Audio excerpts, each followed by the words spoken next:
What's up, YouTube? Looks like we're getting online. I'm gonna wait a couple moments to see if anybody is coming in. I don't expect much because I announced this video pretty last minute. So I didn't tell anyone to come. But that is a-okay because we've got a bunch of content to cover today. We'll hang out a little bit, see if anybody's rolling in, and then we'll go ahead and get started because there's a lot to talk about today.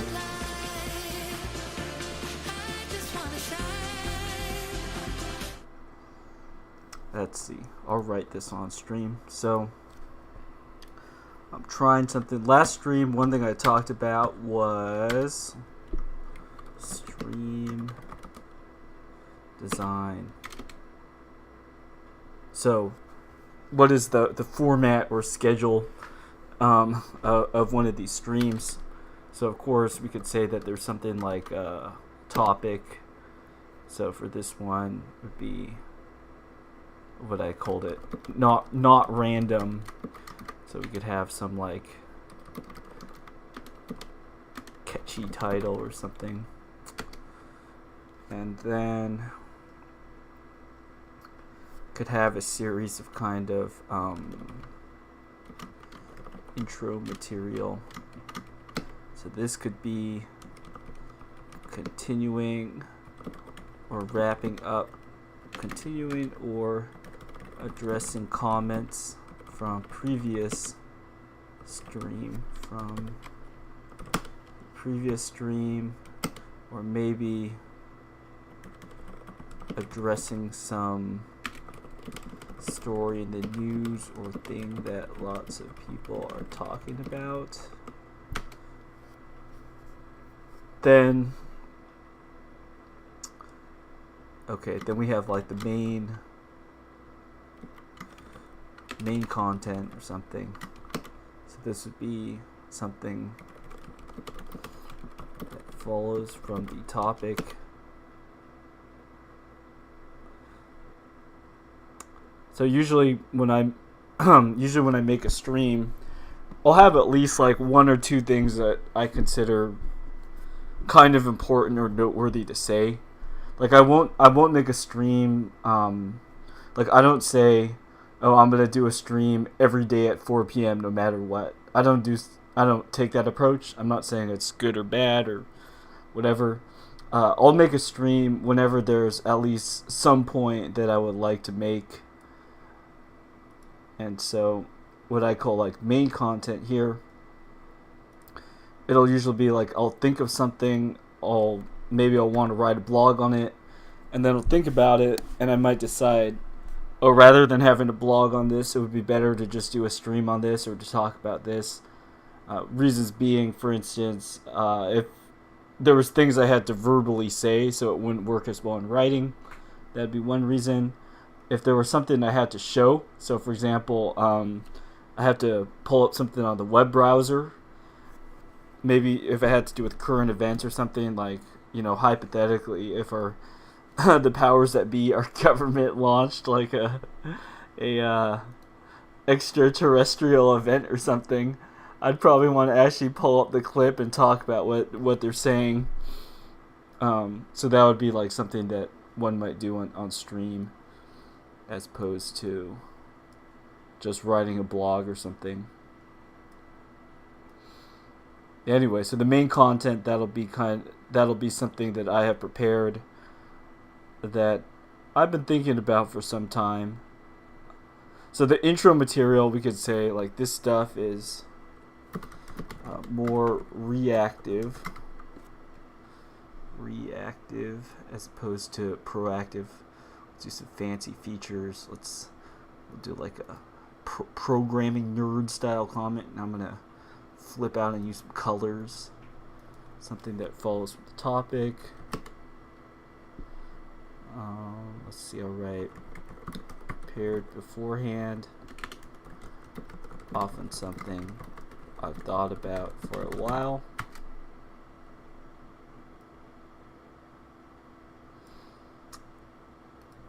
Then on top of that, there will be some kind of outro, opposite of intro, outro. So let's make it a parallel structure here.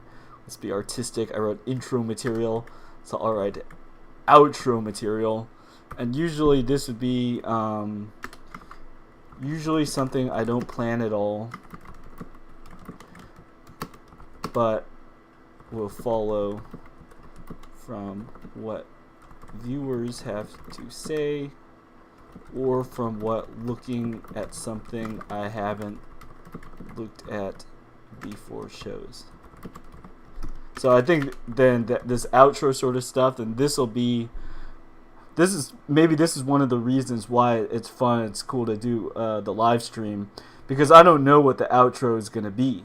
So through participating in all this together, through joining up on a stream, we start talking about something.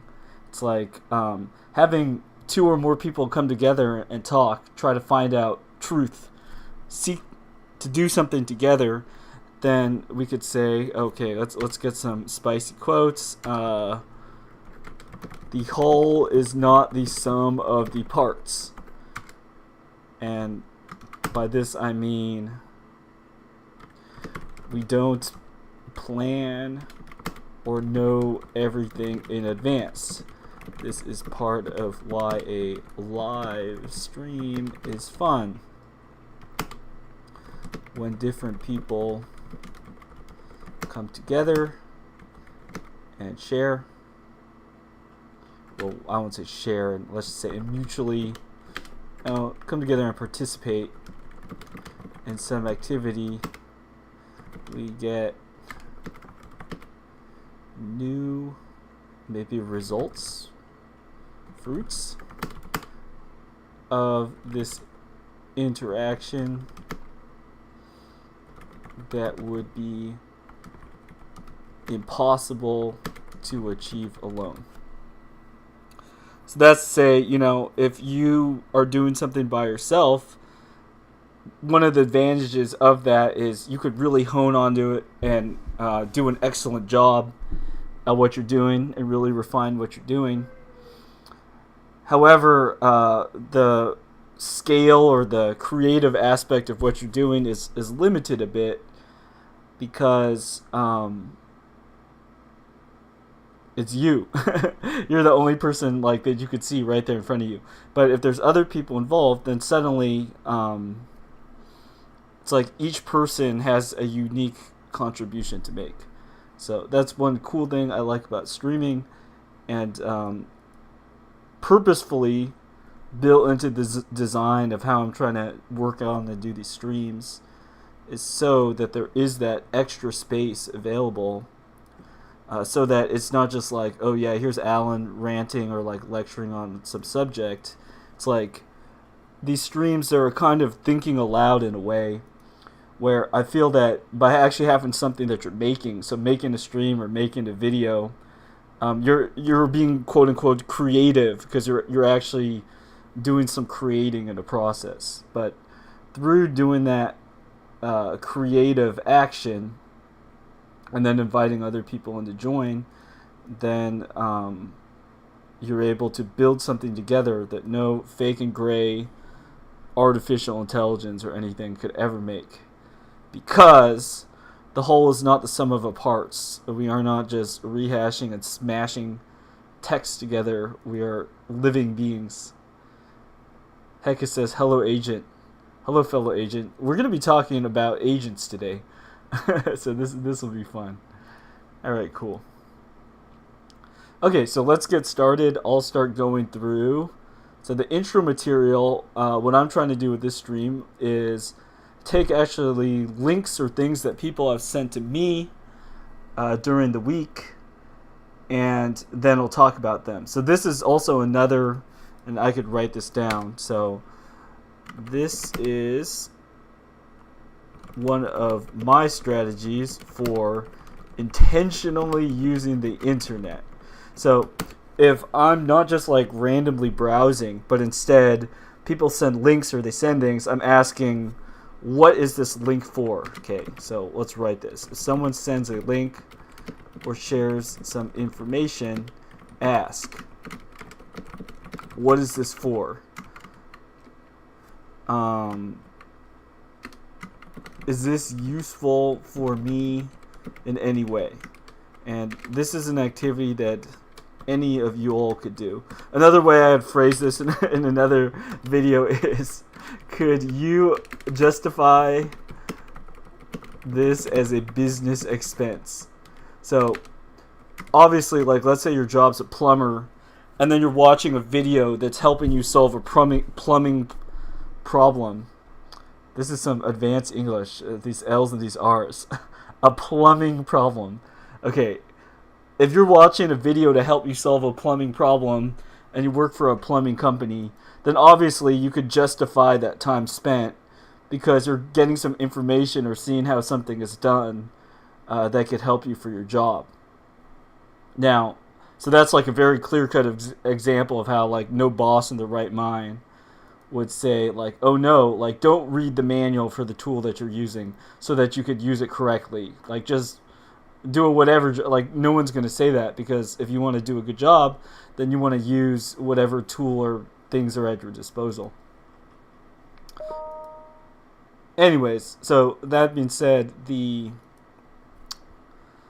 could ask this question about links and stuff. So one of the goals that I have with this stream is that the links that we have, or when I get links, I don't want to waste my time reading or looking at something that is completely useless. And under that category, I'll put in a lot of politics, but then just generally I would say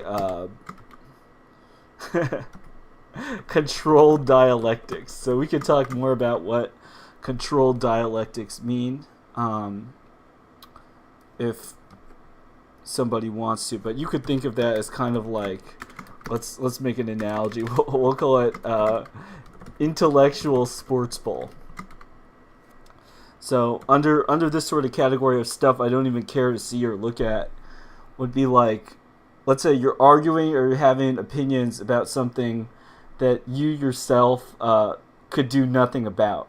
So there's nothing being asked for you to do. You're just being, like, your attention is being sucked for some reason. Like, why? For what reason? So for instance, if somebody said, like, I don't know, here's a question like, is the 4th of July a holiday you should celebrate, or something like that. Now, if you're actually going to make a decision about that, like, oh, am I going to go to this party or not? Okay, then you might read or look at some things that might be relevant to that question. But if it's somebody that's just, like, from a different religion, from a different worldview, from, like, you have no reason to believe or, like, care about this person's opinion, and then, they're just, like, ranting and giving you verbal diarrhea, like, why would you spend your time with that? So actually, just as an exercise, I'm going to go to one of my favorite sites of nonsense, which is the Firefox new tab page. So the Firefox new tab page, I think, is especially revealing because it's very often full of, like, the most, like, useless, stupid articles. But they're so useless and stupid, it's like amusing. It's like they're so over the top and representative, like it's kind of fun to look at. Okay, so we'll just look at some of these titles. Like here, this one. Okay, how did Frasier afford his apartment? Okay, so first off, I haven't even, like, watched Frasier. I don't care about Frasier, and let's just assume, like, he lives in some ridiculously expensive apartment, but, like, in the show he's this character that it's like, how would he have enough money? Like, okay, look, this is a fiction by people that aren't in your group. Like, so why do you care about the details of their story? So useless, I'm not going to look at it. Now, if somebody had sent me this link and they told me, like, look over this, then I would actually have a reason to look at it. Then it wouldn't be stupid or random. But if I'm just like, oh, I'm going to, and I open a new tab, and then I see this, it's like no good use. So if you have like a decisive plan, like I see this, stupid, don't look at it, then you're good to go. All right. So here's a sponsored ad. Goodbye meal kits. Hello hungry root. Okay. So if you were actually seriously considering doing one of these grocery order things, maybe this actually wouldn't be useless. Like I'm actually not an anti advertisement guy. I don't think like ads and products and it's like the internet, it was developed probably with this sort of economic market based goals in mind. And so I pay for services online. For instance, I pay like YouTube Premium, because one useful thing YouTube Premium allows you to do is you could like flip off your screen and like hear the audio even if the video is not playing. So they let you do that. Oh, and there's no ads, so I don't want to fuss with ads, and I want to be able to turn off my phone screen so my phone battery doesn't drain super fast. And I spend a lot of time driving, so if I'm listening to things while I'm driving, this is just a very practical, normal thing to pay for. So is it software throttling, whatever? Like I don't really care. It's a useful thing, and so I pay for it. So likewise too, if you're saying, oh, I want to make sure to eat this and this food, I don't think there's anything inherently wrong with the idea of a meal kit. It could be a very practical and fine thing to do. And if you happen to hear about it on, Firefox, a new tab, what's a problem in that? Okay. All right. Let's look at some more headlines. So here, okay, the rise of the adult gap year, and then the little blurb here. Let's see, a mid-career sabbatical to see the world is more feasible than you might think. So, once again, if you were actually looking to take off like a so-called gap year, then you might need to get more opinions about it. But then I would ask, like, why are you looking to this website specifically to see it? I'm going to be talking about this more later in the notes, but I would actually recommend, why don't you actually go to a place like a Reddit? Another example of a place would be Glassdoor for companies. So I haven't used these sites for a while, and maybe their quality and stuff has changed. But the thing is, the main point I'm making is, rather than looking at a website just written by some rando journalist who's paid by who knows who, you could actually read accounts from people like you. So I'll just read my little blurb here I wrote for Reddit while we're here. I wrote, my own experience. You could get real life accounts about how things actually work. For example, before going to university, why not read what it is actually like there on like the university's Reddit? So growing up, I didn't do this very well. I just followed instructions from my higher ups, and I made rather uninformed decisions about that. But if you actually talk with people and you look at like publicly given accounts, could be very useful. Like I'll give an example with the universities. I know at least one other person who listens to this stream here went to a university where Greek life, so the fraternities and stuff, not trad-based Greek life like studying ancient Greek. That's different. The fake and gray Greek life. Just kidding. I'm not going to diss on Greek life broadly, because, like, frankly, I don't know much about it because I wasn't in Greek life. So, Greek life. Point being, like, if you're going to go to university and Greek life was a huge, big part of that school, I would say, you're spending 4 years or whatever of your life going to this place. Why not read and see accounts of, like, people who this is their main thing of the university? Because, like, where I went to college, like, I went to University of Southern California, okay? Life there is very different if you are in the Greek system and if you're not in the Greek system. At least it was back when I was there. And so if somebody was just going to picking a school to go to, this would be like a very actually relevant and important thing that I think that one might look into. And so what I'm saying here is that even like very mainstream sort of publications or forums, You could say, oh, they have censorship or whatever. Like, I don't care if they have censorship or whatever. They still have a lot of useful information. Reddit, Glassdoor, even I would say even like Google reviews. You could go on these sites and they might actually have accounts written up by real people who cared enough to actually write something to share their experience, so that if you're willing to do your homework, you too could benefit from what they have to share. So, right. Uh, and yeah, this could be for like, I think most people naturally they will do this already with, say, like Amazon products. Okay, like most people, if a product on Amazon, unless it's your only choice, if it had like ultra bad reviews, you probably wouldn't purchase that product. Um, but so you'll look for a bunch of reviews, and then you'll at least this is how nerds shop. I don't know if this is how like all normal people shop, but the way a lot of nerds shop would be, okay. You would go on Amazon, you would look at like the top products for, whatever it is that you're searching for, and then you would kind of look for some review that actually looks somewhat informative. Like, let's say there's at least a paragraph or two. And if the reviewer also uploaded things like photos, for instance, then that would say, okay, this is a verified purchase. It's not the guy who's just like, this product didn't come on time, 1 star. It's that sort of review is useless to you. You filter it out, you ignore it, you don't look at it. On the other hand, if somebody's like, let's say it's a 4-star review, and then the person's like, these are the things that are good, and then these are the things that kind of annoyed me, but I kind of fix them this way. Like, say you buy some electronic, and it's like, oh yeah, the screen looks like a laptop. The screen looks really nice.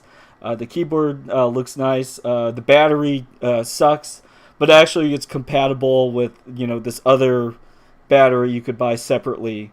And so it's like, this review is super informative because it tells you what are some of the good points, what is kind of a shortcoming, and then also it gives you like a material recommendation or something that you could correct for that. So going back and talking about like Reddit and universities and stuff, could be like, oh yeah, this school, it's like, say heavily, they have a lot of the Greek life and stuff. So if you don't want to feel part of that, then you're gonna have to like go and look other places if you want to make friends. And then, like, okay, knowing that, then one could actually go into this school, look at the school, and then say like, all right. And for all you Zoomers out there, this actually might be a practical thing to do. Let's say you're going to a new school, you could find out ahead of time, like, what are the different organizations that are there at the school. Ask yourself who you might want to get involved with, and then if you actually like contact them and get connected with them, like even before you get to the school, and a lot of these people would be more than happy to do that, then you show up at your university and you're already friends with the president of the chess club or the rugby team or whatever, right even before you get there and go to the school. And then suddenly what might normally be like, oh yeah, it's hard to meet people or whatever because I'm not part of the Greek system, you go into the thing having that information, knowing about that difficulty, and then you have like a tactical plan such that you're able to solve that right up front. All right, so let's just look at a couple more of these Firefox things because this is kind of fun. All right, the 2023 Audubon Photography Awards winners and honorable mentions. Okay, this one I would say don't click on it.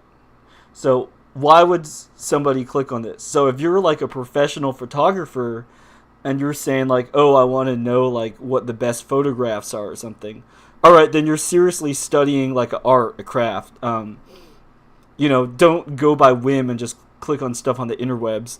Like, be more intentional about what you're doing. So why would you click on it? Some people might say it's like, well, for my mental health, I want to look at like pretty stuff. Well, I would say go touch grass. Instead of looking at photographs, why don't you like go outside and smell the flowers?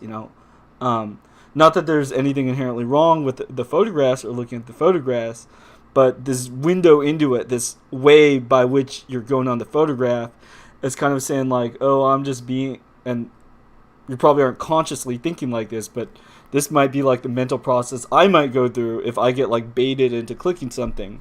It's like, all right, yeah, I'm just kind of relaxing. I'm just scrolling. Oh, here's the thing that's suggested to me. All right, I will answer the suggestion. I mean, if you've, if you're like trying to run a mile and then you just get a casual suggestion by your brain, oh, maybe you should just give up running your mile and just stop. Like, do you listen to it? It's like, no. But if you're already in that passive mindset, that passive mode, then you're susceptible to just being influenced in all these ways because you don't already set out beforehand what you're trying to do. Then something like this comes up, you're like, oh, I'll just look at pretty pictures, click, click, click. And before you know it, like all this time, minimally you'll lose your time. But then, what might happen after that, you might just start wandering and clicking links like, here, we'll just go through the exercise. You might be like, oh, that's cool. Oh, look, birds. Like, those are cute. Pigeons.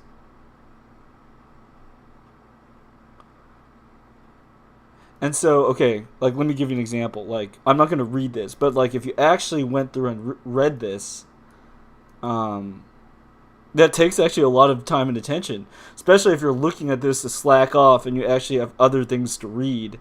Now you're using your reading energy to read something that was passively suggested to you. And if you're just scrolling through this, like if you're actually trying to learn and study photography or something, then just like scrolling like this, are you actually pausing and taking time to stop and study the images? And I would say probably not. So like don't lie to yourself and say that you're studying if you're not. One other example of this would be like a lot of people, they might say like, oh yeah, I'm learning Japanese by watching anime, and then they're just like sitting there reading the subtitles or whatever. It's like, look, just be honest with yourself, bro. Like if you aren't learning any Japanese, you're just watching cartoons, that might be okay, but like, don't pretend you're getting something done or you're being productive or, don't pretend if you're not, just say, like, be honest about what you're doing. All right, here's another headline. They followed doctor's orders, then their children were taken from them. Federal law has put thousands of women on anti-addiction medications into an impossible mind. Give your treatment, such and such. So, like, if you knew one of these people and they told you, oh, this article did a very good job describing this problem I'm going through and you could help in this very specific way, then sure, maybe it's a good sort of useful thing to read. Otherwise, it's kind of like mind your own business, I guess. Like you could read it if you want, but like one of the dangers it could be is you may have heard about like virtue signaling sort of stuff. Somebody might spend all their time reading like quote unquote depressing articles on the interweb, so they're aware of all these social issues, and that could screw with your mind. It could screw with your I don't want to say well-being. That sounds fake and gray. It can make you prideful. Let's say it that way. Because then you might say like, oh, I'm better than all these people because, they turn their eyes away from all these like social problems. But I look at these social problems, so I'm like a good and sensitive person. Okay, so it's like if there's nothing wrong with being like you should try to be a good and sensitive person.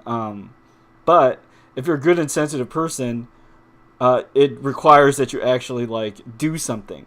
So knowing about all these people and their plight and stuff, like, are you actually going to like help them out? Are you going to go volunteer? Are you going to actually give some money? Are you actually going to do anything? And if the answer is no, you're just quote unquote spreading awareness, then I think you're probably you're probably acting like the bad guys. So that's just my opinion, my take on that. If it's like your actual job, of course, to survey content and to do these things, that's different because it's your work, it's your job. But I think a lot of people, they don't realize, or they try to ignore the fact that they are walking through a type of marketplace. And I think this is where a lot of the toxic internet culture comes from. It's like, you have to remember, and this goes back to agents and glowies, okay? The internet is not your domain. Like, you don't own the internet. If anybody's talking to you about internet freedom or like all that stuff, like, why do you think that that's the case? Why do you think that it's your internet and that somehow you have rights there and all of this? Why is that the case? And it's not. It's just like, if you go to a mall, you might have like your favorite stores or something, but it doesn't matter how many opinions you have about Panda Express. If you're like, oh, I really want them to bring back that Beijing beef, or they changed the recipe, I liked it more before. Like, insofar as you write them in the little comment box or whatever and you put that in, all right, I mean, I'm not going to tell you not to do that. But then after that, if you just like sit and dwell on your opinions and stuff, it doesn't. It's not your place, It's somebody else's house, it's somebody else's store, it's somebody else's thing. And so likewise with the internet, a lot of these, it's like a meme, the internet privacy people. Like, we could even just search it now. Go like internet privacy or something. Then. There's people where their whole thing, and look at their top results, Harvard and New York Times. Like, you get a lot of people and their whole thing is just like working people up and getting all like butthurt basically about stuff like internet privacy. And it's like, it's not your freaking internet. So don't expect like everyone to be at your like servers at your service on the internet when it's not your internet. You're like a like a rental tenant peasant who's like has like a tiny little digital place. But yeah, it's not your domain. On internet privacy, be very afraid. So it's like the articles of this, like what is kind of the purpose of this article? Like, obviously, if you're trying to sell a security product, then these sorts of articles can be very useful to you. And I think that's where a lot of these things come from. If you're like a security consulting firm, then obviously if you get people worked up about being very afraid about internet privacy or something, like, this is how it's like kind of your indirect form of marketing. Well, I won't even say indirect. It's your pretty direct way of marketing. We're joined by another friend. Hello, Reaper. All right, cool. So, surveillance and the business model of the internet. So, okay, we'll get back into, we're talking about the fake and gray dialectics. Where did I talk about things that people waste their time on? Okay, so we're talking about like what links or things should we just not even bother clicking on or not looking at. One of the categories I have here I called controlled dialectics or intellectual sports ball. And another way to call this would be like a kind of pointless debate. So, for instance, it's easy to see how a conversation like, oh, who would win? Batman versus Spider-Man. Like, okay, it's easy to see why it might be fun, but ultimately it's a pretty like silly conversation. And people that feel like they have a lot of time, then maybe they'll engage in those conversations. Or it's your day off from work, you're just relaxing, it's an icebreaker, whatever. I'm not saying not to have that conversation. I think probably Spider-Man would win. Besides the point. But okay, it's like a sort of controlled dialectic, in that it's like you could spend endless time talking about these various two different things, like one better than the other or whatever. And then at the end of the day, in your life, it doesn't matter which one is better than the other. You actually have to choose and work with what you have. Another example, like computer nerds, they might say, what's better, Vim versus Emacs? Like, at the end of the day, both are cool. So if you learn how to use Vim, that's cool. If you learn how to use Emacs, that's cool. But don't waste your time talking about it. Just like learn one or the other. More examples, like music. Got a guitar here. It's like, oh, is it better to learn guitar or piano? Like, at a certain point, just shut up. Just learn how to play guitar or learn how to play piano. But don't talk endlessly about, which one you like. And so a lot of the things in our news and our media, there's these quote-unquote conversations that are fueled by people that are just like wasting your time. So I was talking about like Reddit, Glassdoor, things like this. I'm not saying don't go to university. I'm saying actually get information, learn about what universities are good and which ones are good for what and so on, and then go to one. Or if you're not going to one, then you don't have to bother yourself or concern yourself with that information.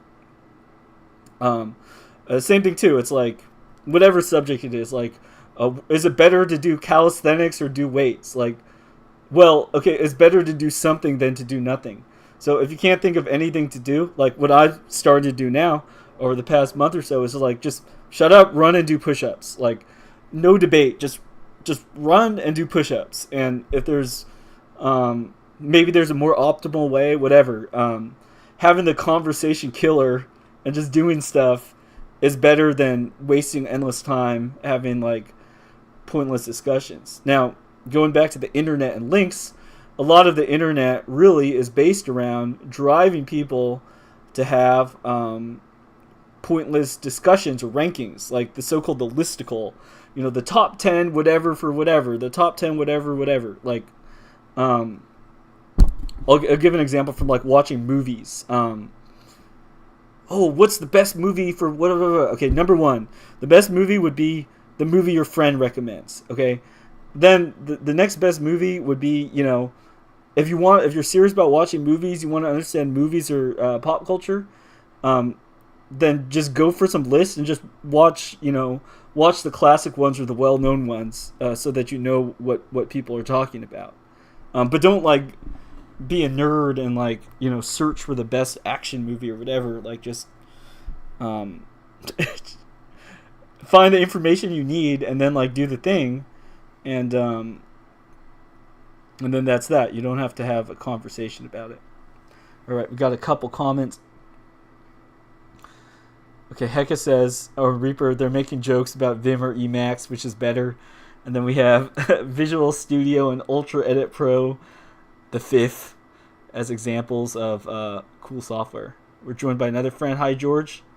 What's up, George? He says, just noticed the saw tying into our main topic, which is random. So let me make the connection here. It is a mistake to think that stuff on the internet is just random. Like, if someone says, oh, I just click on random links on the internet. Okay, those links that you're clicking in on the internet, they're not random. Like, they're put there by someone for some purpose. If I go on Firefox and I see this selection of links, is it random? Oh, what do you do on the internet? I don't know. I just read random articles. No, you don't read random articles.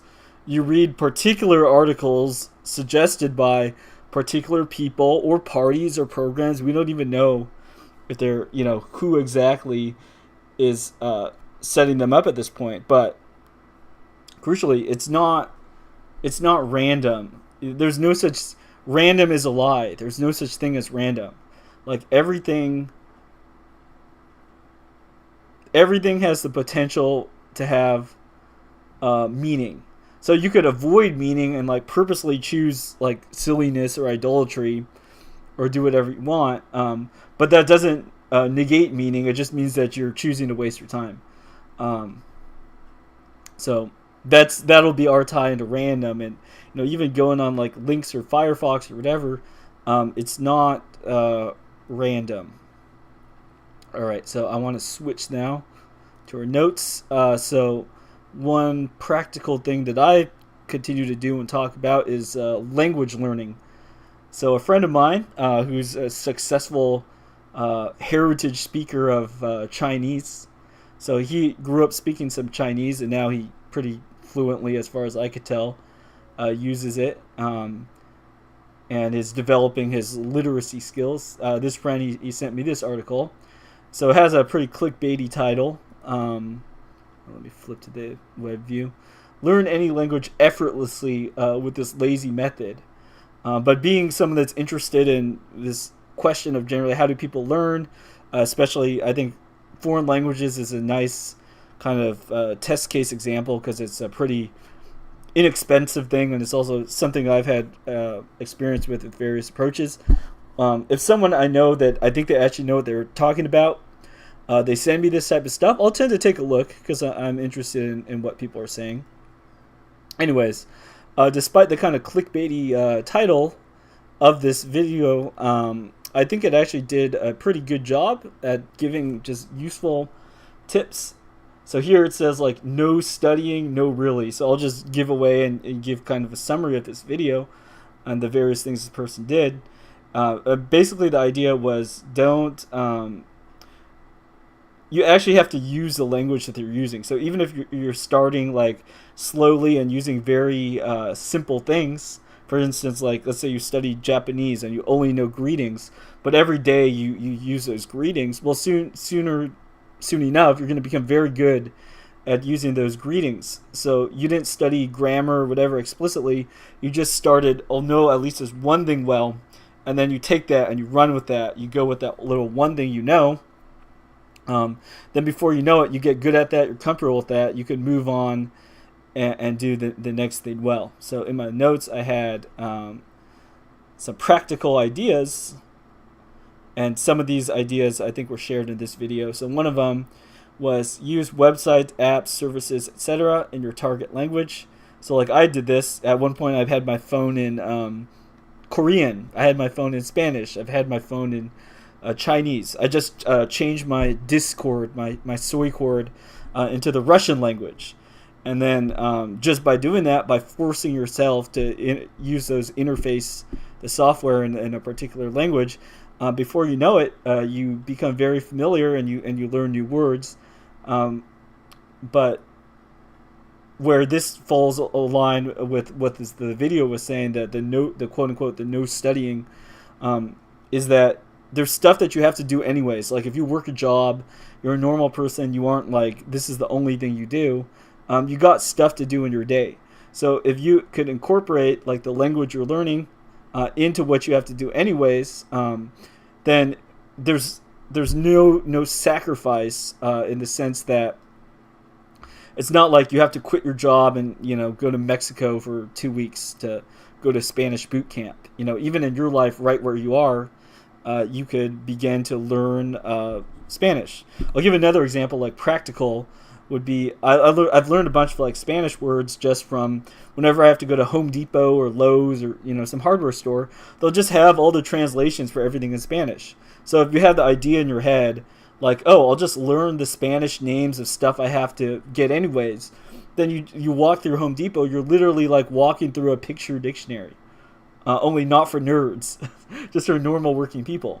So you just have the idea, oh, okay, I'm just gonna like operate and use the world with Spanish or another language or mode of thinking. Then you do that, and you could learn a lot with, as the clickbait title for this video says, no studying really. You don't do anything new. You just walk through a Home Depot where you would normally go, and then through doing that, you learn a whole bunch of stuff. All right, let's take a quick pause and look at some comments here.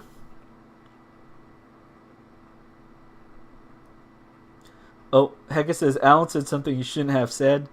I didn't catch myself. My OPSEC is getting my OPSEC is getting slack. Maybe I did say something I shouldn't have said. George says, oh, so I guess my stream froze briefly. He says it froze when he mentioned Xaw's camera setup something that they don't like?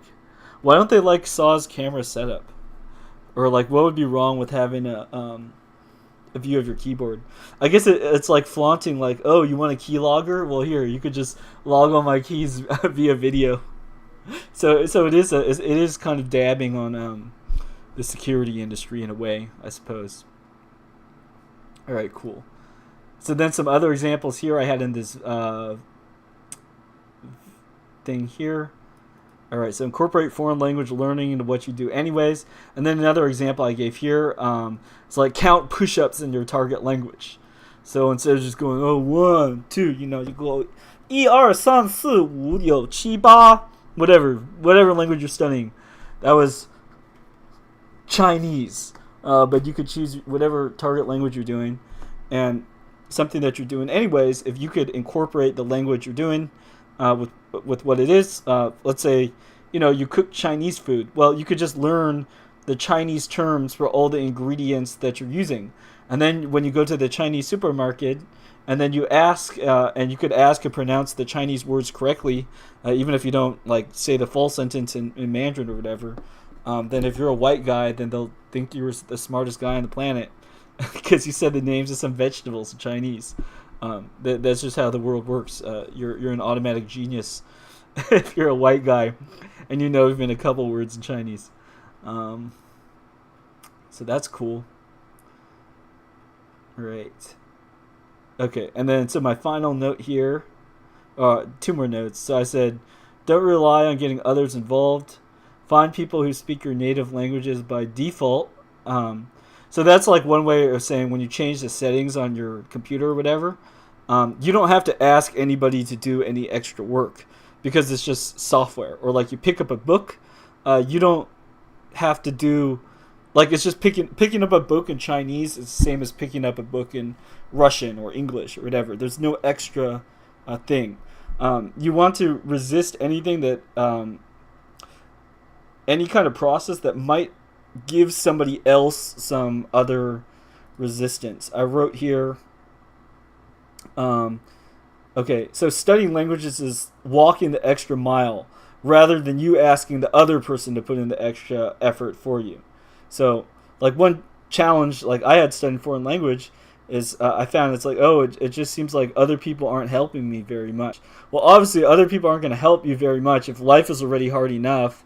And then it just makes more sense to do things in English. So unless it's like equally easy, or the person just wants to help you and teach you, which I haven't found very much of, then you're gonna have a really hard time, and you have to expect that you are gonna have to put in the extra effort.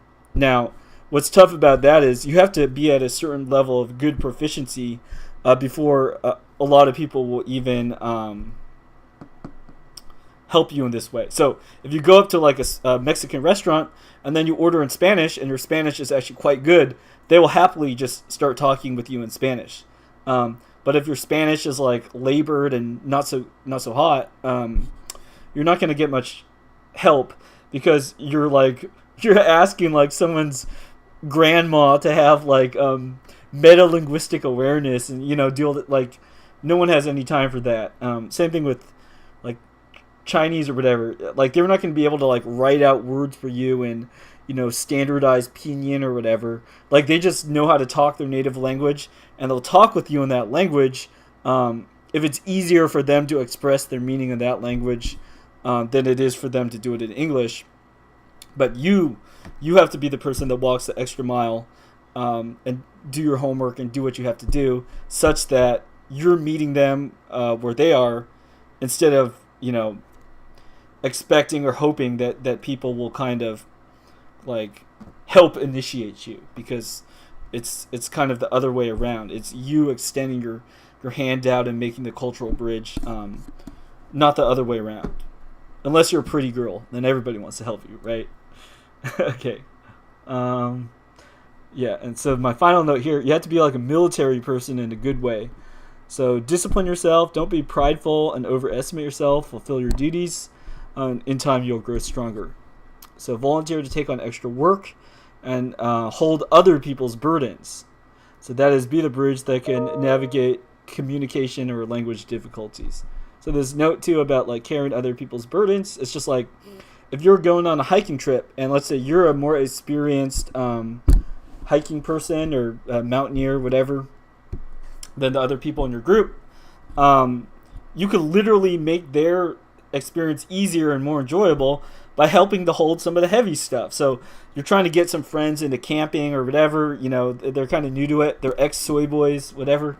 You'll be like, hey guys, you know, you just carry this. I'll carry the tent and the water.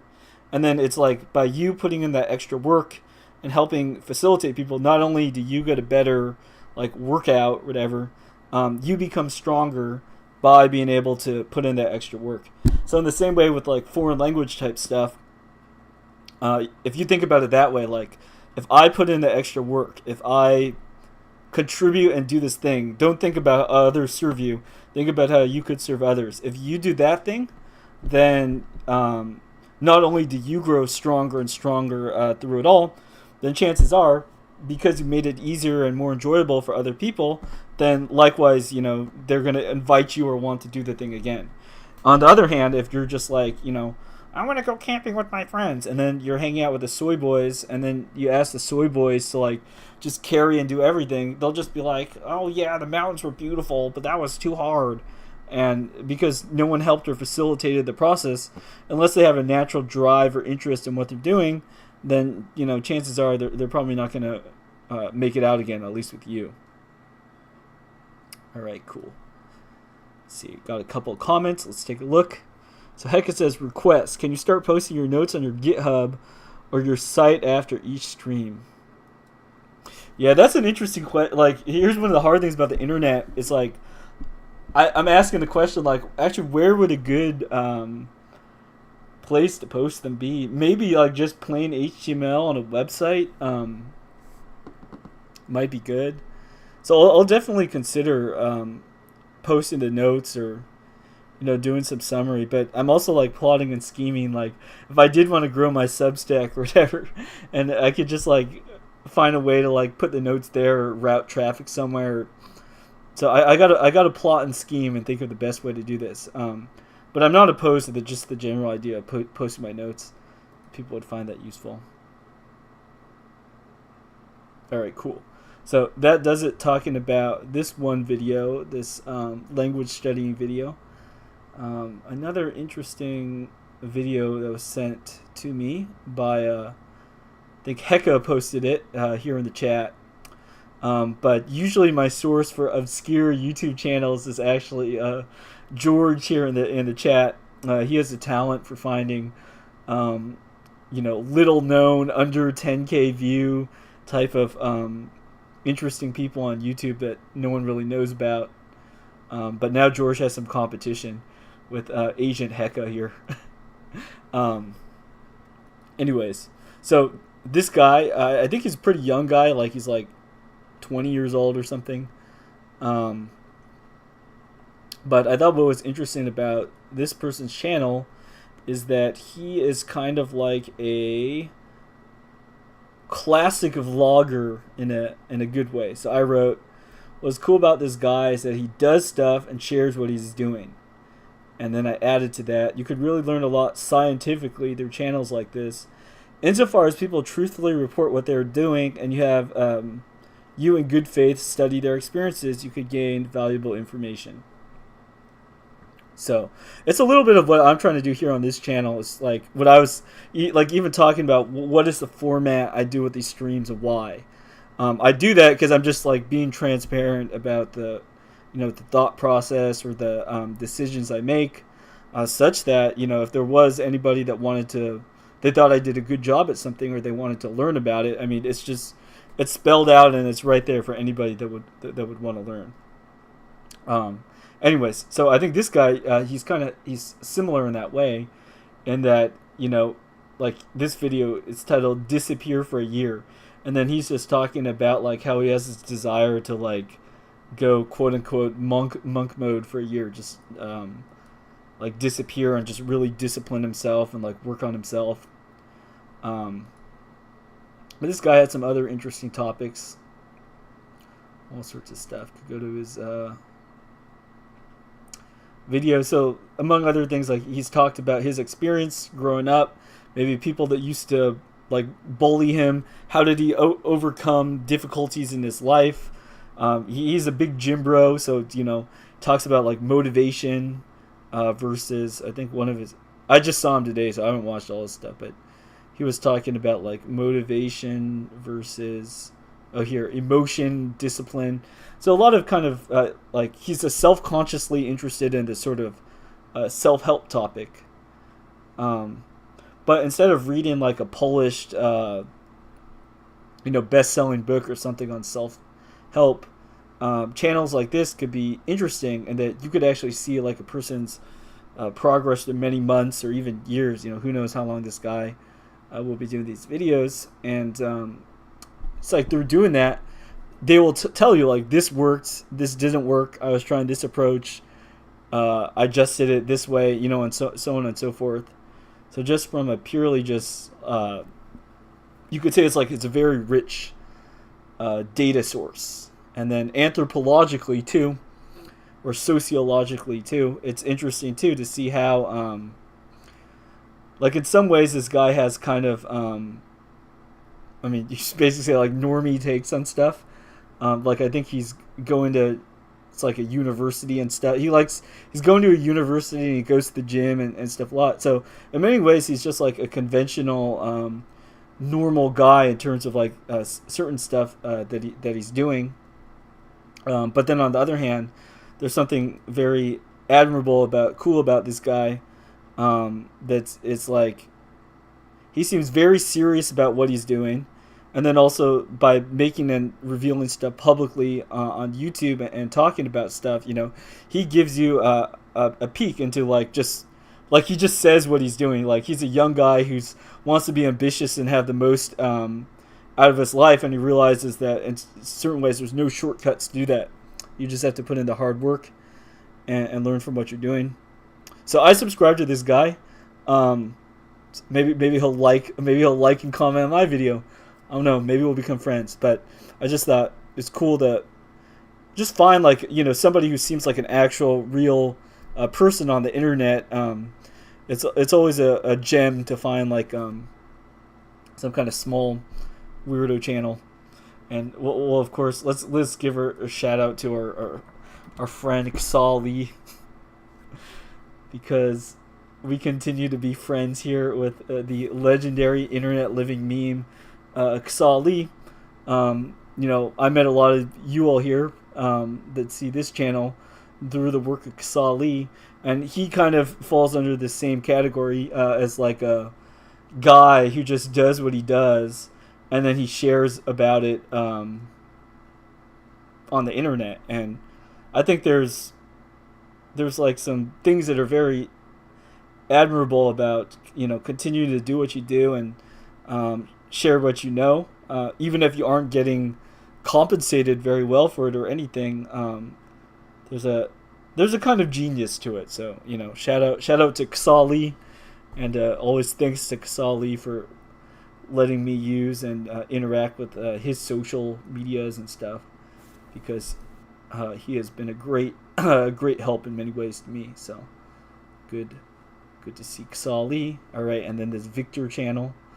It's cool to see that. Let's take a look at the comments. George says, it's becoming harder and harder to find obscure YouTube channels. Yeah, agreed. So that's one of the cool reasons why I was saying it's a pleasant surprise, because maybe back in the early days of YouTube, it was like actually a large proportion, or a huge chunk of stuff was like that. But now, if you don't actually have someone directly send you such a link, you would say, like, how would you ever stumble across this guy? Like, I'm sure if you go on YouTube and you just search, like, I don't know, self-help or vlog, like, how many videos will come up in self-help and vlog? It's like, what mechanism is there for you to even become known in such a broad category? So, yeah, it is interesting. And then, we'll see, like, will that guy's channel ever become huge? I don't know. Will my channel ever become huge? Like, I don't think so, but who knows? It might. Might have to stop saying certain words, but who knows what'll happen. Hecka says we should get him on your stream. Yeah, I wouldn't be opposed to it. It might be cool to meet him. Hecka says, yeah, I honestly don't remember how I found his channel. Yeah, so Hecka was the one that had sent me this one. It says YouTube's algorithm sucks. And he says, actually, I think I found him through a rice squeezing video he posted. So Hecka posted this video. I think it was about like working on your forearm strength. They're using rice and stuff. So I think oftentimes that is sort of the discovery mechanism. If you're able to talk about or find some niche and get up, in the top results for any one thing, then that could actually be the vehicle by which other people are able to find out about you. Like, I think because I did like 8 streams or like a whole bunch on like Jacques Ellul Technological Society. I think this is like the one place you can find me on YouTube. So let's see if any of my legendary thumbnails come up.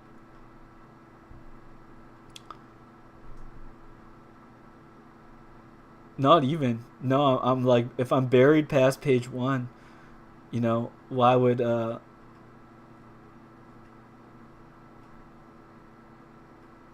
there we are. Okay, so I'm all the way down here.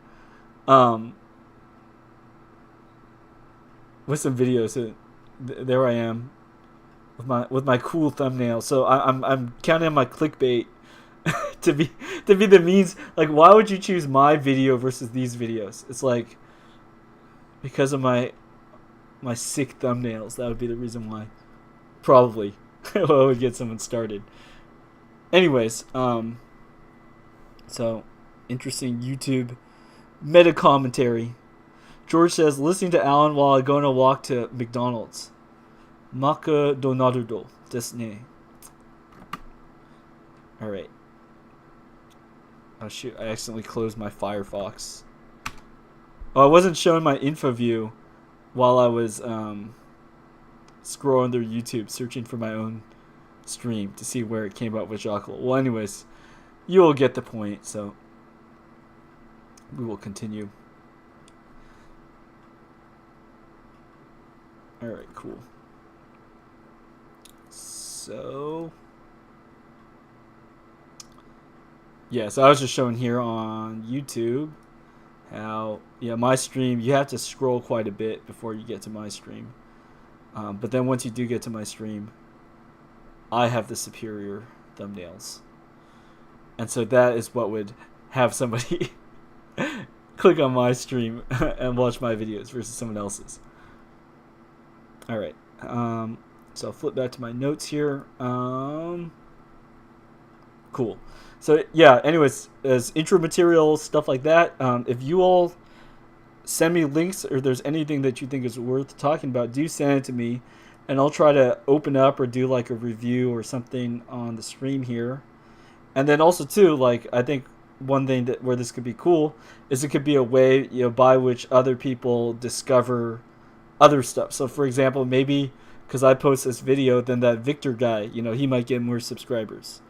Or somebody, they were looking for what Jacques Ellul talks about, and then now they could, now they heard the name that they needed to hear to look at some issue or something. So I don't know. That's that. All right. So now I'm going to go switch over to my main content here. And okay. So I titled this stream Random, and what I was bringing in, like the language learning stuff, was to say that at the end of the day, we learn by doing things that's actually useful. We're able to succeed when we're actually like working with a purpose. So I have an axe to grind against a lot of this movement for gamification. And actually, I was thinking about this more today because some people had posted some video stuff related to gamification. We'll just do a YouTube search. I'm just going to search gamification, because this is like a whole genre where you get well, we'll just read and look at some of these titles, okay? Gamification to improve our world. Yu Kai Chow at a TEDx talk. Another TEDx. Power of gamification in education. Okay, another one. How to make productivity more fun. And then on his thumbnail, he makes himself half an anime person. Okay, another one. What is gamification? Expert opinion. And then this Dr. Zach guy, I don't know, is wearing some weird makeup or something. Okay, then predatory gamification, talking about Robinhood or whatever, probably. I like Robinhood. I still use Robinhood. I'm not going to say anything bad about Robinhood. Okay, more TEDx talks. So obviously, you know, like the TEDx type of crowd, they really like gamification. Here's another one. I watched this one. I increased my productivity 10x by turning my life into a game. And then you could see on the thumbnail here, it's like a guy with the googly eyes staring at a TV of like some fantasy type RPG. Google, someone with gamification, how the principles of play apply to real life, etc., etc. So there's a lot of things that people have to say about gamification. Your gamification, cognitively stimulating training. Okay, so I think that there is a lot of insights to this gamification in general. Like I could shill my own video. I think. How do I? Okay, so like on my own channel, like a video that I have is this one. Living life like an RPG, the winning mindset. And this is talking to, I guess you could say it's kind of about gamification indirectly, in that it's about how to apply like the metaphor of the video game to be something that's useful in your own life. So kind of related, but not totally the same. Anyways, though, what I detest about gamification generally is this idea that you could treat life randomly with arbitrary categories. So by arbitrary, I mean like the idea with the game is, let's pretend morals or anything, it doesn't exist. All you're trying to do is there's me, there's this objective, and then what are the steps I do to complete the objective. So the gamification is like, well, you know, like let's just say we'll use like a soccer mom critique of like a first-person shooter video game. Oh, the video games are making kids violent. Okay, so let's actually be sympathetic and think about charitably what the criticism is here. Okay, like I don't think it's entirely stupid. I don't think there's a one-to-one causation or anything, but you could ask the question like, is playing like a first-person shooter video game bad for people? And in certain sense, it'd be like, well, normally you can't kill people, but then in this game, you could simulate and you could kill people. And this game, to succeed in the game, you do a better job at killing people. And so you could train like, you know, kids in the suburbs to get used to, enjoy, or get dopamine, you know, through this experience of basically like, you know, being on the hunt. Digitally, okay? So what the game does is it's arbitrary. So you could take something that normally you're not allowed to do, like killing people or going on a bombing mission, or, you know, whatever it is, doing lewd things, seducing people, whatever normally we would say it's a bad thing to do. Now suddenly you could say that that's like a good thing to do because it's just a game, bro. It's just a game. And so what a lot of this sort of gamification stuff is about, I think, is the goal is that you could just take any abstract goal you might have. Like, I don't know, I want this girl to marry me. And then if you treat your life like a video game and you just take these steps, then one could basically force the result. So the gamification, it's like practical. You could... There is some true insight to it, which is like if you systematically break down some processes and do things, you could actually, that's a useful way to like achieve results. Like we were talking about working out and exercise stuff. So there are better exercise routines and worse exercise routines and so on and so forth. But that's disciplining your body. That's doing something else. Where the gamification and things like that becomes problematic, in my opinion, is when there's like an indifference to the truth. And that's where the arbitrariness and the random comes up. Because in some ways, the sort of mindset a lot of these gamification type videos or people talk about is just saying like, what is reality? Well, reality is whatever you make it. And if you make it into the coolest, most interactive video game ever, then you could build up and have the reality you want. That's just not true.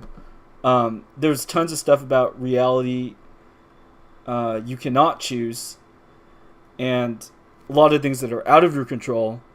And so if you try to approach life and have like this gamification thing, I mean, like I said, I think there are some appropriate applications and you might make a lot of progress. But put it this way, just think of like the most cringe goal you could think of, and then just remember that somebody might be using gamification to quote unquote succeed in that.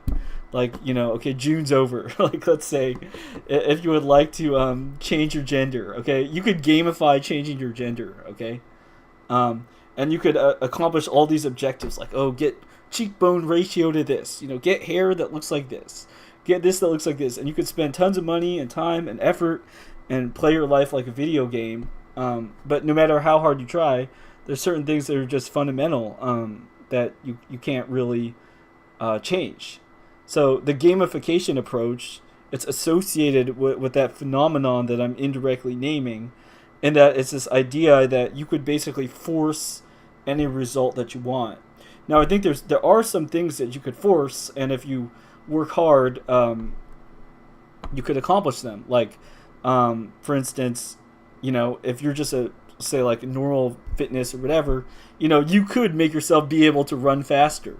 Or if you don't have things memorized, you could memorize things. You know, you don't have any money saved up, you could start save money. So there's tons of things that you can do and that you could kind of force, quote unquote force, but it's always through like a slow kind of hard work sort of way. And that's like one insight I thought that the Victor guy had, that I was sharing his stuff. Like, I think he does a good job at like, you know, just being honest about the fact that a lot of stuff is just a lot of discipline and hard work, which I think is true. But where gamification becomes problematic is it's a kind of reductionist account that everything could kind of be treated that way.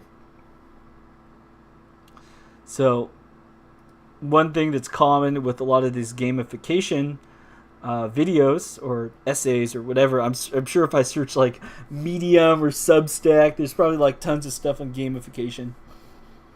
One thing that's common with them is they will very often incorporate a lot of what I call psychobabble. So, you know, okay, I'm gonna search gamification. Let's search like dopamine. If I search dopamine, probably like a lot of things related to gamification will come up. Yeah. So here, okay. So this is like related. Okay. How? Oh wait. Let me switch to the info view. There we go. How dopamine affects learning and motivation in ADHD brain. So once again, treating everything like it's random, arbitrary. It's like, oh, it's just dopamine. So if I just hook up the right inputs to the right outputs, then I can motivate myself and I can lead an optimal life. Okay. That's the basic approach that all these nerds are trying to say. Okay. So there's different flavors of this. Here's another one. Controlling your dopamine for motivation, focus, and satisfaction. Now these videos, I haven't seen any of them, but I'm just telling you could go and verify what I'm saying. A lot of the basic ideas behind these videos is basically saying like you could kind of hack your brain, and if you understand like how these psychology things work, then you just set stuff up so that you reward yourself in a particular way. And I think that, you know, proximally these ideas, it might for the most part be true, okay? So, for instance, if you dopamine fast, so you choose to forego pleasure or the things that will give you dopamine, then will you feel better when you do get your dopamine? Will it be more potent? Yeah, it's just like it's a physiological thing. If you don't drink coffee for a long time and then you drink a cup of coffee, like it'll probably taste like super good. There's like, so that aspect of a lot of this, I think it is facts. It's the actual science. However, it has its limits, and that's where I'm saying where I have a kind of problem with a lot of this dopamine and this psychobabble talk. I'll just read these paragraphs I have here.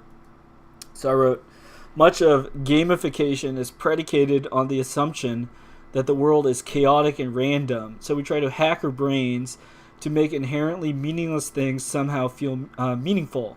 We lie or we trick our brains into rewarding us for completing arbitrary tasks.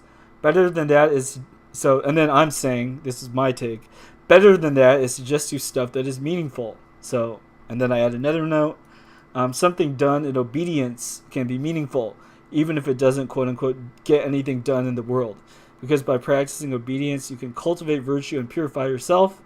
And then I said you could pursue righteousness walking in circles. So another way to look at that is like, in our modern society, oftentimes I think we have a fixation on productivity. So I'll write this down in the notes. So in modern society, we often have a fixation on productivity. And I'll say, instead of looking at what you produce outside of yourself, look at what you are becoming. So, for instance, when you do push-ups, okay, doing push-ups, in the world, you get nothing done. You get nothing done outside of your body. Like, you aren't making anything. If you're doing push-ups, it's like if there was grain to be harvested, it didn't get harvested, or whatever it is that we're talking about. Doing push-ups, I think you all get the point. There's a sense in which you get nothing done. But what is accomplished is that through this practice, you are changed. So it isn't useless to do push-ups, because through doing push-ups, like, you become formed.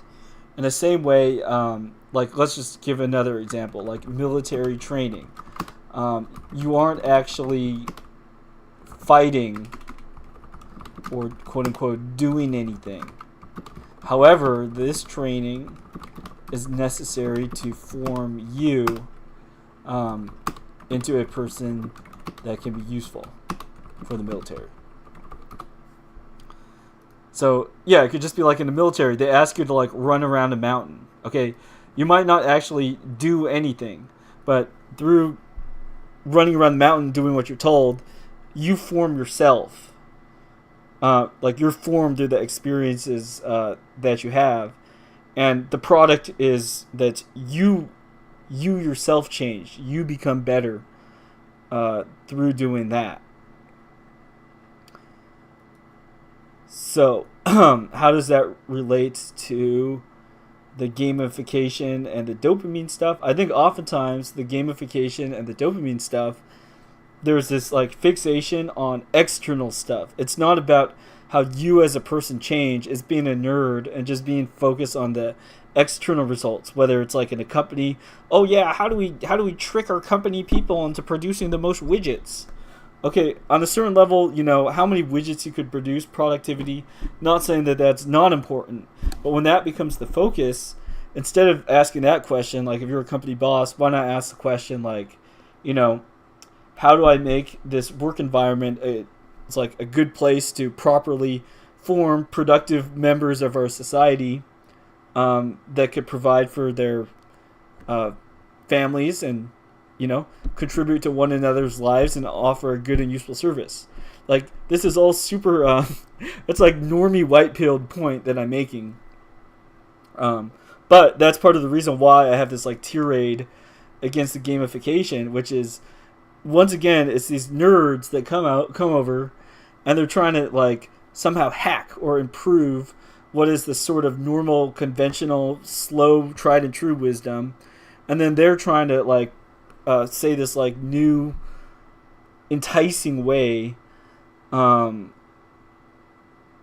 trying to seduce you into a cheap substitute.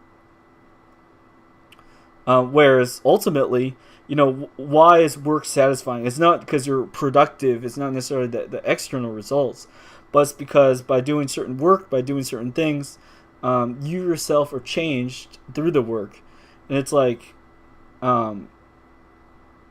that's okay. I'll go to like a theological point here. Okay, I think you'll understand. So if you believe that God is all powerful, He could do anything. We won't get into the whole, well, could He make a rock that's so heavy you can't lift? Like, okay, dismiss all that like sophistry. Okay, so just normal understanding. Don't be an autist. Just okay, all powerful. So if you could create the universe, then like, could you create it so that everybody has a giant house? Like, there's no logical or contradictory reason why that couldn't be. Yeah, in our current state in the world, some people have smaller houses, some people have larger houses, a lot of people have no houses. So it's very uneven or unequal in this way. Why is that the case? It's, this is like a profound, good question. So one thing that like the nerd, the gamification person might say would be like, well, I don't accept, I can't, this reality, like the world is random, so now we're all just gonna like play Minecraft and then we'll make a bunch of houses and then everybody will have enough houses. Okay, but that's not how the world works, because it's not like God messed up and so there's not enough houses for everybody. The world isn't random like that. The state and the reason why things are the way they are, it's within providence. It is the way it is, as the boomers would say. It is what it is. So why is it the way that it is? And I think that this a Victor guy on YouTube and a lot of these self-help guys, I think they actually have a correct insight, which is saying, look at yourself. Look at how you could improve. The self-help, like, don't blame your external circumstances. Where is my responsibility in this? Where is my fault? Like, I think it's like a correct general intuition. To say, I'm not going to waste my time like raging at the universe and being butthurt about stuff. But instead, it's here what I'm saying about this gamification too, is don't look just at like the external product. Instead say, okay, this circumstance that we have, how is it that this thing could form me? So don't be the nerd saying like, oh yeah, there aren't enough houses. If we just had better building methods, and so then you like study chemistry and you LARP as an alchemist and you do all this. Like, don't do that. Instead, look at yourself and transform yourself. Become a God-fearing, proper person, and you'll see that everything around you, changes, because it's not just your technical efforts and all that accomplishes things. So against gamification too, I had this Bible passage. This is from the 31st Psalm. I'll read it here. It says, "Be ye not as the horse or the mule, which have no understanding, whose jaws thou must hold with bit and bridle, lest they come nigh unto thee. Many are the scourges of the sinner, but mercy shall encircle him that hopeth in the Lord. Be glad in the Lord, rejoice, ye righteous, and glory, all ye that are upright of heart." So this verse, specifically, it has to do with the gamification.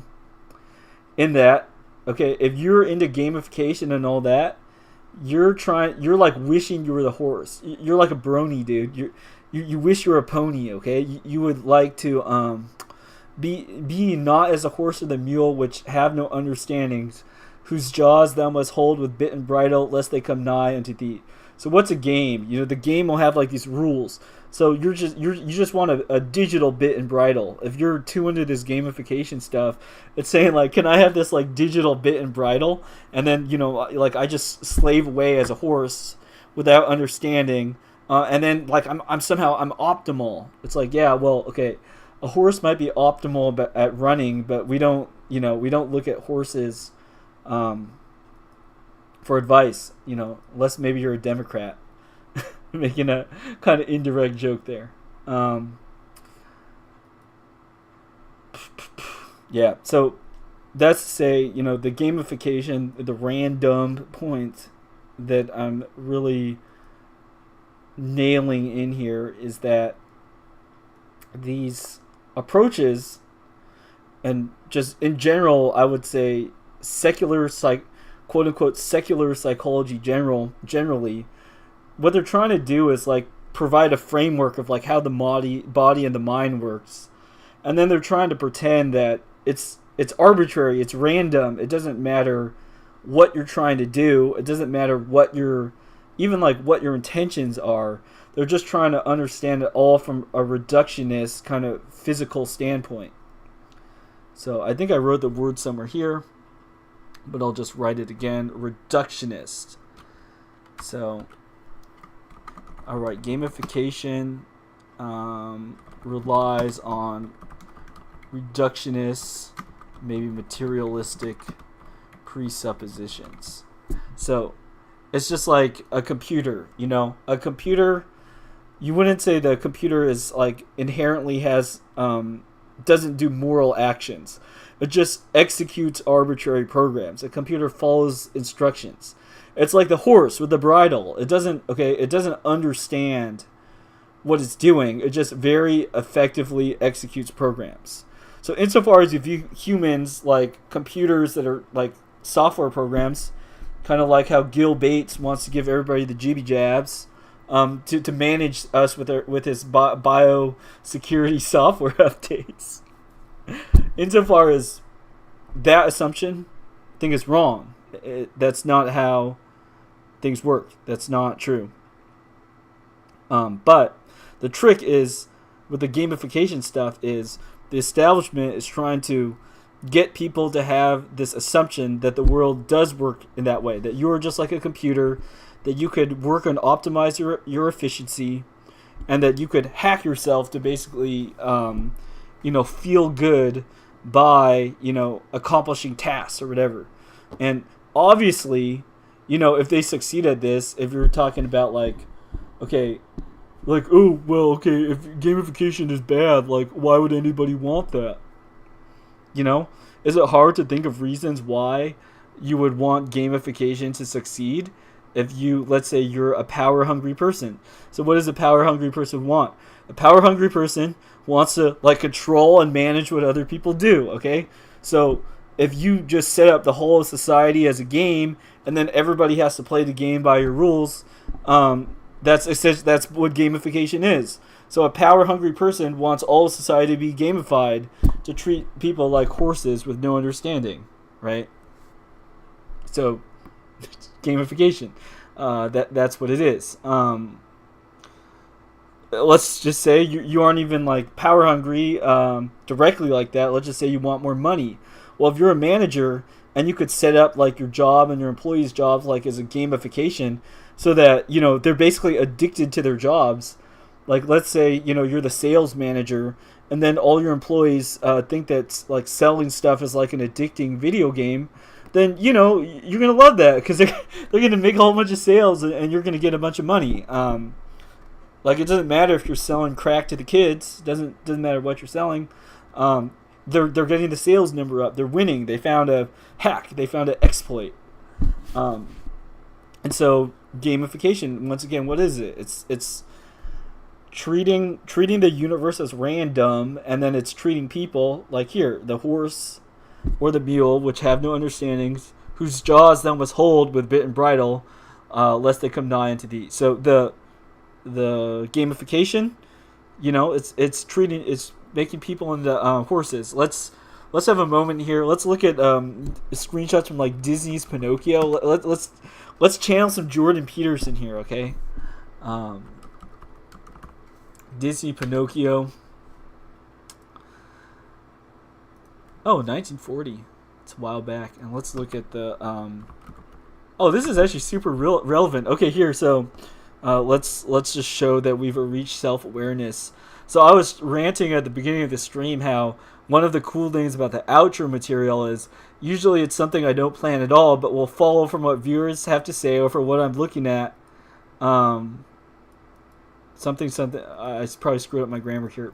Anyways, the thing was I don't actually plan the outros, but just through talking, through doing this action, then we come to an appropriate outro. So we have come to an appropriate outro. We've arrived at Pinocchio and Pleasure Island, related to the 31st Psalm that has to do with donkeys. So let's look at Disney Wiki fandom and have a description of Pleasure Island. And we could click through some of these images on this gallery, which are probably fun. So we got this big old laughing clown face, Ferris wheel, and people running around. And then, spoiler alert, they slowly become donkeys. So let's take a look. I'll just read from here and I'll zoom in. Alright, Pleasure Island is a cursed island that appears in the 1940 film Pinocchio. It occupies an amusement park headed by the Coachman, which is designed to turn mischievous young boys into donkeys. So, crucially, it's called Pleasure Island. So, the Bible is full of all sorts of passages that say how pleasure corrupts. So we'll just add a couple notes to here. So outro, we're talking about Pinocchio, 1940, Disney flick, and we were talking about Pleasure Island. See scripture passages about how pleasure corrupts. So the place is called Pleasure Island, and it's run by this guy, the Coachman. I don't know if I'm going to get banned for showing the Coachman. What violate terms and services? Let's just look at the Coachman. So he is a sinister figure who is notorious for luring stupid little boys to Pleasure Island, where they are transformed into donkeys and sold on the black market. The Coachman is malevolent, sinister, menacing, and dangerous with absolutely no redeeming qualities.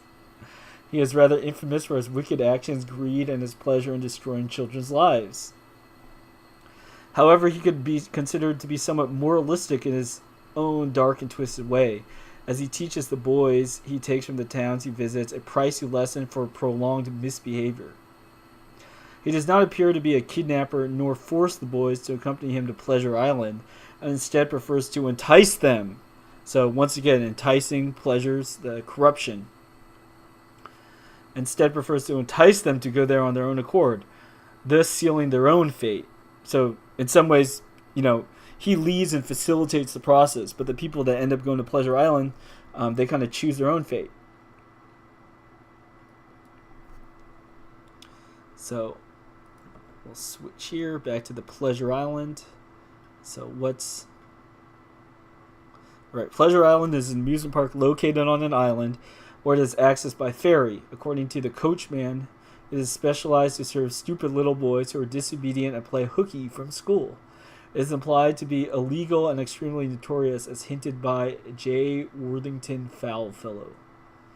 The Coachman runs the island and takes all the bad boys he has collected or others he hires for the job, like Honest John and Gideon, so those are like his helper guys, I think, from various towns and villages to the island, where the boys are free to do whatever they please, such as smoking, drinking alcohol, fighting, wrecking the place, the other deeds that good children wouldn't do. Food, alcohol, and tobacco are freely available on the island. The boys are also free of the law and any parents or cops who could stop them from being naughty. Essentially, the island is designed to be the perfect paradise for bad boys. However, unknown to the boys, Pleasure Island actually serves as a trap. Once the boys have spent enough time being bad, they begin to succumb to a horrible curse that exists over the island. presumably placed via ancient dark magic rituals by the coachman himself, which turns them into donkeys, due to making complete jackasses of themselves and behaving like destructive animals. The boys first grow donkey ears, then a tail. Their head turns furry with donkey hair. Their laughing becomes braying. Their hands and feet become hooves. They lose the ability to talk. There's some donkeys, like Alexander, can still talk. And then finally go on all fours. The donkeys are then rounded up by the coachman and his minions and inspected. Those who can no longer talk are stripped of their remaining clothes and thrown into crates and then taken back to the mainland via ferry, and are finally sold by the coachman into hard labor in salt mines, circuses, and possibly other places for money. The few donkeys who retain their voices, however, are not shipped with the others and are presumably kept by the coachman until they too completely lose their voices or are possibly disposed of to prevent them from warning other victims who come to the island. Let's see. The exact way the curse is placed over the island or how it turns the boys into donkeys is unknown. It appears that it only takes effect once the boys have committed enough bad behavior. There appears to be no way to stop it once the transformation begins, and it appears to be permanent, as even remorse for their actions doesn't reverse the effects, and Pinocchio's donkey ears, tail, and brain is left did not disappear until he was revived by the blue fairy. So that's interesting here. So here, where's the line about remorse? Even as remorse for their actions doesn't reverse the effects. So I want to just pop over to our notes view, and I want to say, so we can talk about the donkey analogy. Donkey analogy, and we want to note remorse or feeling bad is not the same as repentance. So in the Orthodox Church, one thing that we say is that the Apostle Peter had repentance. So the story is that Apostle Peter, he became afraid, stuff happened, he denied Christ, as Christ predicted. Something, I think the account is told slightly in a different way in the different Gospels, but it's like before the crows 3 times, or I'm not so good on the exact details, then he would say, like, I didn't know you of Christ a bunch of times. So he did. And that was before Christ resurrected. And so after that, though, so what Christ predicted is he would do this, then he did it, and then he wept, and then he had great repentance after he did that, which involved changing the way of his life. However, Judas, who betrayed Christ, had remorse. So he actually killed himself after he had betrayed Christ. However, doing that, like you could say feeling bad, having the remorse, that wasn't the same as the repentance. So Peter, even though he fell, then he got back up and he changed his life around, and then he did the right thing. On the other hand, Judas, who did wrong, he did not turn himself around. And it's like the remorse, the feeling bad or something, that doesn't get counted to you as virtue. So let's wrap that up around with this Pinocchio bit, and say too, with our topic, the random. So gamification, Pleasure Island, random. How is this all related? Basically, I think that there's like lots of traps and things set up. The gamification, I think in some ways, it's kind of like this Pinocchio Pleasure Island. Well, it's like this example I was giving about like the violent video games, where it's like, oh, these violent video games, they're fun and addicting. So why don't we just treat life like, a violent video game, gamification. So it's like trying to sort of cheat life by extracting like dopamine, pleasure. But in doing so, you become like unto the mule or the donkey who has not understanding. And if after a long time, eventually you're like, oh, dude, Alan's stream was right, bro, dude. Like, I got psyoped. Okay, you feel bad, something. Now, do you follow the example of the Apostle Peter and you turn it around, turn to Christ in repentance, or do you just like go the way of Judas, who betrayed Christ, and just feel bad about it and despair and fall off the grid, or so it's a challenge here today. So I think that in our world here today, for those of us here among the living, especially as we get older and we get more experience, then we could realize, hey, I've been living on Pleasure Island for some time, and I need to get off. So are you gonna make the hard call and turn it around, or are you gonna donkey max? Are you going to donkey max in this game? Let's write that. Are you going to donkey max in the quote-unquote game of life? So that would be trying to extract maximum pleasure from Pleasure Island. Are you going to donkey max? I'm going to be a donkey anyways. I'm going to donkey max. Are you going to do that? Or will you repent and find what it means to be truly a human? And I think this really is the thing that, like, I have an axe to grind against gamification, because I think a lot of it is like a big insult to human dignity. If you think of yourself as just like an optimal productivity moneymaker widget machine, then the AI will replace you. The AI will be better at doing what you do because you know what? The AI doesn't need to eat or drink or sleep or pee or poo. It doesn't have the same bodily needs that you do, because you're a person, and it's data or demons inhabiting a golem. Maybe we'll have a different stream about what exactly AI is. We won't get into that here. But insofar as you're donkey maxing, then yeah, the AI could defeat you. It could be more tireless than you, because the AI, it not only could it be more productive than you because it doesn't have the same requirements as you. Also, too, it doesn't have downtime getting seduced by pleasure. You might watch your like weird anime or whatever, but the AI doesn't need to watch the weird anime. It just makes it and sells it and traps you on the Pleasure Island, And so, if you're like concerned about AI and you want to be more productive or future proof or whatever, the way to do it is just be a human.